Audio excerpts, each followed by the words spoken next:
Hello everyone, I am Manipuri. Ngasi tawjagadoriba reading sina handak chahi sigi aroiba universe ki site gi adomgi damakta pirakpa message kari leibage habado yengminasi. Sidadi pile 1 2 3 aina sumaina layeroi ko date of birth ki matung ina yengse chahi sigi oiba adomgi universe na pirakpa aroiba message ko. Ahan bagi se sigi date ko date 1 10 19 28 hariba date sing sida pokpa Miyoi singi hana yengsiko.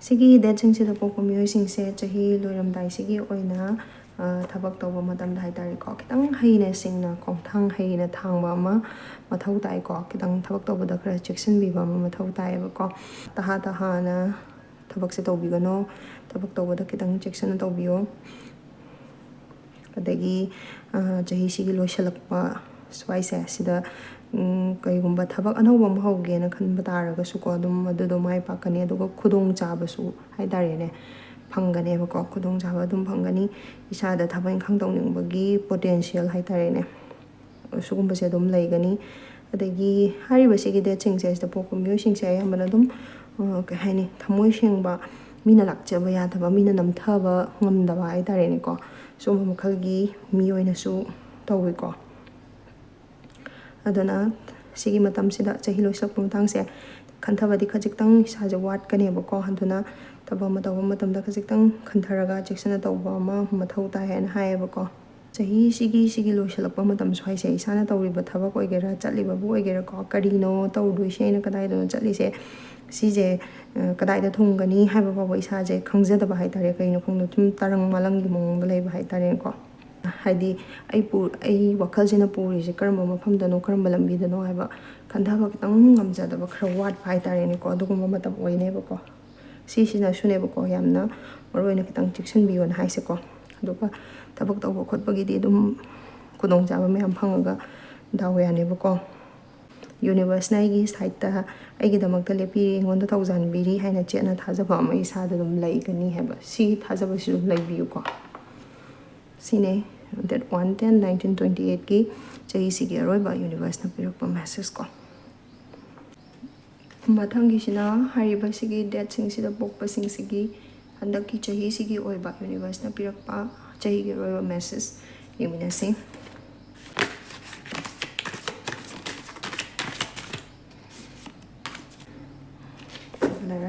sigi date sing sida pokpa miyoi singi oina di handaki chahi sigi loislakpagi universe ki site gi pirakpa aroiba message yamna fazai positive card ni ko chahi loislakpa se yamna nungaina lotion ga dawriba ade yamna harauna nungaina adomna tawba kariguma thabak kharagi madugi mahai chajaba haitare ni ko adugi afaba mahai phangba positive result lakpa ko adugumba khara laigani aduga kanagumba kharagi oina de kai haini haitare mina ibu recognize tawbirakpa masak khangbirakpa sugumbagi tanja ama haitare oiraba yaiba ko yam phai sigi date sing sigi oina chahi loisalakpagi universe ki site gi piraiba message ko positive oiba adugumba message ne afabada dum oibiyo thank you mathangi sina sigi date sing sida pokpa myo sing sigi chahi sigi loisalakpagi universe ki site gi pirakpa dong yoiba aroiba message to ne kari leimna habdo yengminase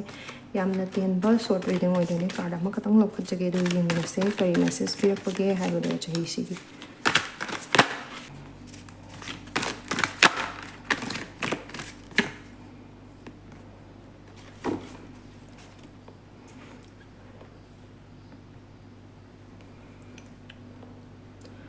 the tower sigi ko date 3 12 21 and 30 hariba sigi date sing the pokpa sing sigi oina handaki chahi loislakpagi universe tagi pirakpa message thai taragadi chahi loislakpagi matam se swai gi sida isada khanghaudaba sudden change hai tare ne ko adugumba ma lakadaba lai aduna katang isa je katang chection bi wana hai ba ko khanghaudana sudden oiba karigumba khara aingonda thoklakadaba layena haeba ko khanghaudana makeup khangthok thokhanbado na han makhai ina aware oirudaba karigumba khara haitare suddenly aingonda khanghalakpa phaurakpa adugumba khara laigane ba ko aduduna khitang isa se midna singna leiba mu mathau taibako aduga sigi oirakadoriba sudden change haitare ko si se hongaiba hongbase aingonda aphaba oiraknabani haidi aphaba mayondani hongaiba se aphabani haibase si khanbiraga ngasai unexpected oiba adugumba makhalgi sudden change to accept tawbiyo na haibako universe ki side tagi pirakpa message haitaragadi afaba ngaktasu oiminase sina adomgi universe ki side tagi pirakpa oiba message ne chahi sigi oiba. Thank you. Mathangi sina sigi date sing sida pokpiba sing sigi chahi sigi oina universe na pirakpa adomgi chahi gi aroiba message kai leibano yingminasi card amak tang lokachage amna tenba makhagi reading oidone kai message leibano ona kangminasi universe na adomgi pirakpa.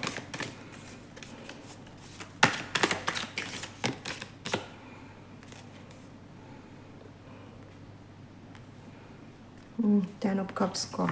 Sige date sing sida pokpa miyoshingi oina universe ki side tagi pirakpa dongi chahi sigi oiba aroiba message hairagadi dongi imung mununga loina nako yamna harauna nungaina leiba adugumba mapiri ko adagidi adomna ningjaramba dongi manglan haitarene adudo mong phaunarakpa sugumba kharasu leigani ko adagi nushi chanajaba sing sigi oina su ko dongi partner duga yamna harauta yamna nungaina leiba adugumbagi matam haitarene tanjama piri na haiba ko business ki bu oigera career ki bu oigera yamna phaba adugumba khara makhakni ko ten haitaragadi completion haibane ba ko taro gi madung ina kari gumba khara fulfill tawada ba haine complete oigada tawrakada ba layena haibane ba ko positive message ne phaba da oiminase. Thank you.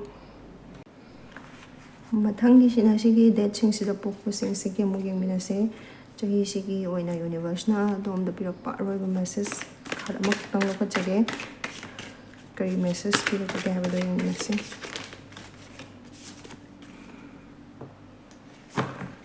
King of Pentacles.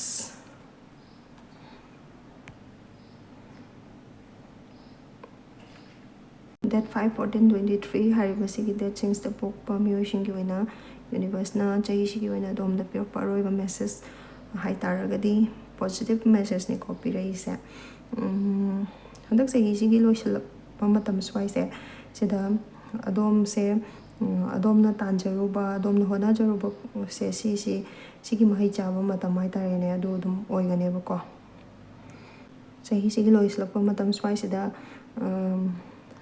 mai pakpa haitarene ko adagidi paisa tanbada oiragasu yamna nungaiba haitare lan thum phajana tansanba ngamba sugumagi tanja ama piriba ko aduga isana isase yamna ingna tapna phajana yamna calm oina leiba adugumba matam amasu oiganeba ko aduga isana ai isada leijaramba problem khudingmak se phajana dum solve tawba ngamba adugumba su sigi matam sida leigani isai problem khakana tana toppa kanagumba mi haitare khangna chanaba sing aduga toppa miyoshingi leiba issues natraga problem sing si pawba ko adomna adum solve tawigaba ngambagi quality se adomda cheleba ko aduna sigumbagi tansa se pawba adum kanagumba kharagi oina de dum yorokpa yaiba ko yamna faba card ne phaba nungaiba adi chokhatpa hena marang kaiba sugumba matamama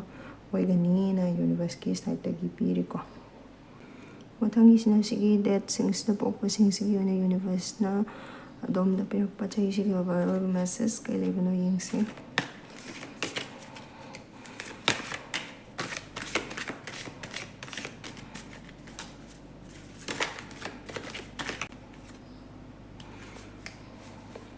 Ten of Swords ko.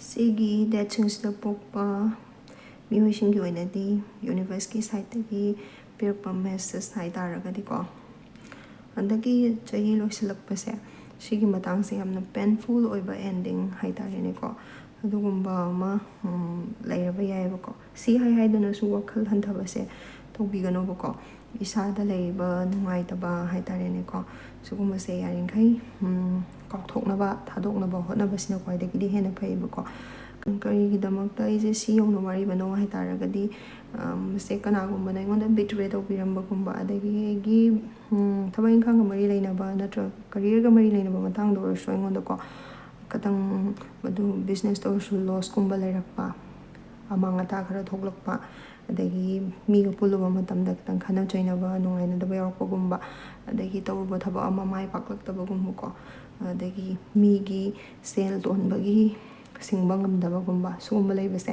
ꯁꯤꯁꯤꯅ ꯃꯔꯝ ꯑꯣꯏꯔꯀꯥꯟꯗ ꯑꯩꯉꯣꯟꯗ ꯌꯥꯝꯅ ꯀꯣꯛ ꯁꯥꯕ, ꯅꯨꯡꯉꯥꯏꯇꯕ, ꯄꯣꯊꯥꯐꯝ ꯈꯪꯍꯟꯗꯕ ꯑꯗꯨꯒꯨꯝꯕ ꯇꯥꯟꯖꯥ ꯑꯣꯏꯕꯗꯨꯅ ꯆꯍꯤꯁꯦ ꯌꯥꯝꯅ ꯅꯨꯡꯉꯥꯏꯇꯅ ꯂꯣꯏꯁꯤꯟꯕ ꯑꯗꯨꯒꯨꯝꯕ ꯆꯍꯤ ꯑꯃ ꯑꯣꯏꯕꯒꯤ ꯃꯑꯣꯡꯗ ꯎꯏꯌꯦꯕꯀꯣ. ꯑꯗꯣ ꯁꯤꯒꯤ ꯄꯨꯟꯁꯤꯁꯨ ꯑꯗꯨꯝ ꯅꯨꯡꯉꯥꯏꯔꯒ ꯂꯩꯕ ꯌꯥꯕ ꯅꯠꯇꯦ, ꯋꯥꯔꯒꯗ ꯑꯗꯨꯝ ꯂꯩꯕ ꯌꯥꯕ ꯅꯠꯇꯦ. ꯁꯤꯒꯤ ꯑꯣꯏꯔꯤꯕ ꯑꯋꯥꯕ ꯁꯤꯆꯨꯋꯦꯁꯟ ꯍꯥꯏꯇꯥꯔꯦꯅꯦꯀꯣ, ꯁꯤꯁꯦ ꯂꯣꯏꯈ꯭ꯔꯕ ꯃꯇꯝꯗꯗꯤ ꯌꯥꯝꯅ ꯍꯦꯟꯅ ꯐꯕ, ꯅꯨꯡꯉꯥꯏꯕ ꯑꯗꯨꯒꯨꯝꯕ ꯑꯃ ꯁꯣꯏꯗꯅ ꯑꯗꯨꯝ ꯂꯥꯛꯀꯅꯤ ꯍꯥꯏꯕꯒꯤ ꯑꯁꯥ ꯀꯣ ꯑꯗꯨꯝ ꯇꯧꯕꯤꯌꯣ. ꯑꯐꯕ ꯉꯥꯛꯇꯁꯨ ꯑꯗꯨꯝ ꯑꯣꯏꯃꯤꯟꯅꯁꯦ. Thank you. ꯃꯊꯪꯒꯤꯁꯤꯅ ꯁꯤꯒꯤ ꯗꯦꯠꯁꯤꯡꯁꯤꯗ ꯄꯣꯛꯄꯁꯤꯡꯒꯤ ꯑꯣꯏꯕ ꯆꯍꯤꯁꯤꯒꯤ ꯑꯣꯏꯅ ꯌꯨꯅꯤꯚꯔꯁꯅ ꯄꯤꯔꯛꯄ ꯑꯗꯣꯝꯒꯤ ꯑꯔꯣꯏꯕ ꯃꯦꯁꯦꯖ ꯀꯥꯔꯗ ꯑꯃꯇꯪ ꯂꯧꯈꯠꯆꯒꯦ, ꯑꯗꯨꯒ ꯄꯨꯟꯅ ꯈꯪꯃꯤꯟꯅꯁꯤ ꯀꯔꯤ ꯃꯦꯁꯦꯖ ꯄꯤꯔꯛꯄꯒꯦ ꯍꯥꯏꯕꯗꯣ.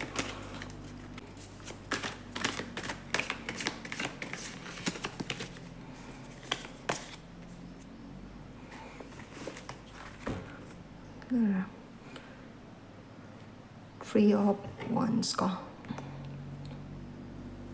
Date 7/16/25 ko.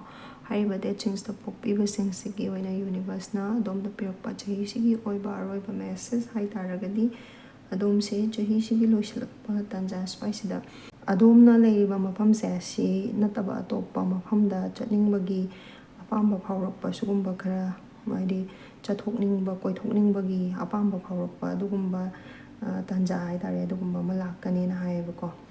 ꯑꯗꯒꯤ ꯊꯕꯛꯀꯨꯝꯕ ꯂꯩꯔꯒꯁꯨ ꯑꯅꯧꯕ ꯊꯕꯛ ꯑꯃ ꯇꯧꯅꯤꯡꯕꯒꯤ ꯋꯥꯈꯜ ꯐꯥꯎꯔꯛꯄ ꯍꯥꯏꯇꯥꯔꯦ, ꯃꯗꯨꯒꯤ ꯊꯕꯛ ꯑꯃ ꯇꯧꯒꯦ ꯍꯥꯏꯕꯒꯤ ꯄ꯭ꯔꯤꯄꯦꯔꯦꯁꯟꯒꯨꯝꯕ ꯍꯧꯔꯛꯄ ꯍꯥꯏꯇꯥꯔꯦꯀꯣ. ꯑꯗꯒꯤ ꯍꯥꯟꯅ ꯆꯠꯊꯔꯝꯕ ꯊꯕꯛ ꯑꯣꯏꯔꯒꯁꯨ ꯍꯦꯟꯅ ꯄ꯭ꯔꯣꯒ꯭ꯔꯦꯁ ꯂꯩꯅꯅꯕ ꯈꯟꯖꯔꯛꯄ, ꯍꯥꯏꯗꯤ ꯑꯗꯨꯒꯤ ꯋꯥꯈꯜ ꯂꯥꯛꯄ, ꯍꯦꯟꯅ ꯑꯦꯛꯁꯄꯥꯟ ꯇꯧꯅꯅꯕꯒꯤꯗꯃꯛꯇ ꯈꯟꯖꯕ ꯑꯗꯨꯒꯨꯝꯕ ꯃꯇꯝ ꯍꯥꯏꯇꯥꯔꯦꯅꯦ, ꯑꯗꯨꯃꯥꯏꯅ ꯑꯣꯏꯒꯅꯦꯅ ꯍꯥꯏꯌꯦꯕꯀோ. ꯊꯕꯛ ꯇꯧꯕ ꯃꯇꯝꯗꯀꯣ ꯃꯥꯡꯂꯣꯝꯗ ꯆꯪꯁꯤꯟꯅꯤꯡꯕꯒꯤ, ꯍꯦꯟꯅ ꯈꯨꯃꯥꯡ ꯆꯥꯎꯁꯤꯜꯂꯛꯄ ꯄꯥꯝꯕꯒꯤ ꯑꯗꯨꯃꯥꯏꯅ ꯑꯄꯥꯝꯕ ꯐꯥꯎꯔꯛꯄ ꯃꯇꯝꯅꯦꯅ ꯍꯥꯏꯌꯦꯕꯀꯣ. ꯁꯤ ꯈꯨꯗꯤꯡꯃꯛꯁꯦ ꯃꯥꯏ ꯄꯥꯛꯅꯕꯒꯤꯗꯃꯛꯇꯀꯣ ꯊꯕꯛ ꯇꯧꯕ ꯃꯇꯝꯗꯀꯣ ꯈꯔ ꯐꯖꯅ ꯑꯩ ꯉꯝꯒꯅꯤ ꯍꯥꯏꯕꯒꯤ ꯋꯥꯈꯜꯗꯨꯒ ꯂꯣꯏꯅꯅꯀꯣ ꯍꯣꯠꯅꯕꯤꯕ ꯑꯃ ꯃꯊꯧ ꯇꯥꯏꯌꯦꯕꯀꯣ.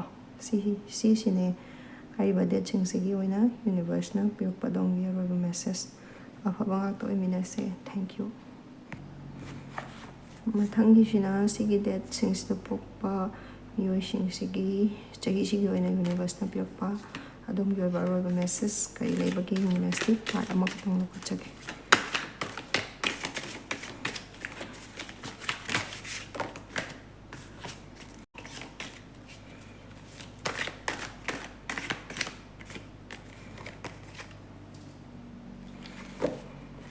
Two of Wands ko.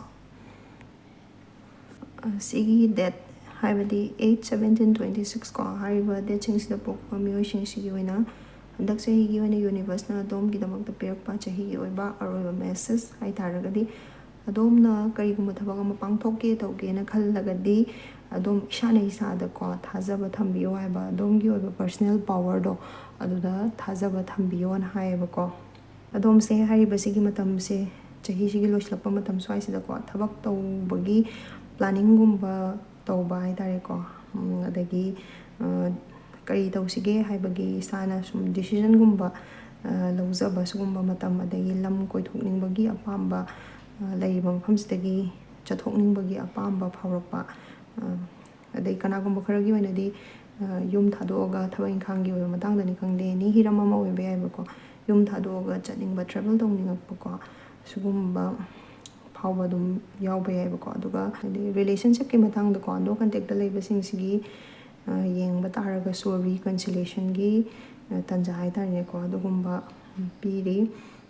ꯑꯗꯨꯅ ꯊꯕꯛ ꯇꯧꯕ ꯃꯇꯝꯗꯀꯣ ꯏꯁꯥꯒꯤ ꯄꯋꯥꯔꯗꯨꯗ ꯍꯥꯏꯇꯥꯔꯦꯅꯦꯀꯣ ꯊꯥꯖꯕ ꯊꯝꯕꯤꯌꯣ ꯍꯥꯏꯕꯁꯤꯒꯤ ꯃꯦꯁꯦꯖ ꯑꯃ ꯌꯨꯅꯤꯚꯔꯁꯀꯤ ꯁꯥꯏꯠꯇꯒꯤ ꯆꯍꯤꯁꯤꯒꯤ ꯑꯔꯣꯏꯕ ꯑꯣꯏꯅ ꯄꯤꯔꯛꯑꯦ. ꯁꯤꯅꯦ. ꯑꯐꯕ ꯉꯥꯛꯇꯁꯨ ꯑꯣꯏꯃꯤꯟꯅꯁꯤꯀꯣ. Thank you. ꯃꯊꯪꯁꯤꯅ ꯁꯤꯒꯤ ꯗꯦꯠꯁꯤꯡꯁꯤꯗ ꯄꯣꯛꯄ ꯃꯤꯑꯣꯏꯁꯤꯡꯁꯤꯒꯤ ꯑꯣꯏꯅ ꯆꯍꯤꯁꯤꯒꯤ ꯑꯣꯏꯅ ꯌꯨꯅꯤꯚꯔꯁꯅ ꯄꯤꯔꯛꯄ ꯑꯗꯣꯝꯒꯤ ꯑꯔꯣꯏꯕ ꯃꯦꯁꯦꯖ ꯌꯦꯡꯃꯤꯟꯅꯁꯦ.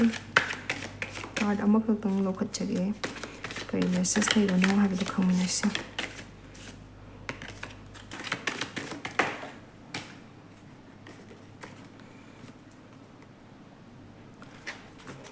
ꯁꯤꯗ ꯂꯩꯔꯤꯕ ꯗꯦꯠ 9/18/27 ꯍꯥꯏꯔꯤꯕꯁꯤꯒꯤ ꯗꯦꯠꯁꯤꯡꯁꯤꯗ ꯄꯣꯛꯄ ꯃꯤꯑꯣꯏꯁꯤꯡꯁꯤꯒꯤ ꯑꯣꯏꯅ ꯌꯨꯅꯤꯚꯔꯁꯅ ꯄꯤꯔꯛꯄ ꯑꯗꯣꯝꯒꯤ ꯑꯔꯣꯏꯕ ꯃꯦꯁꯦꯖ ꯑꯃꯨꯛ ꯈꯪꯃꯤꯟꯅꯔꯁꯤꯀꯣ.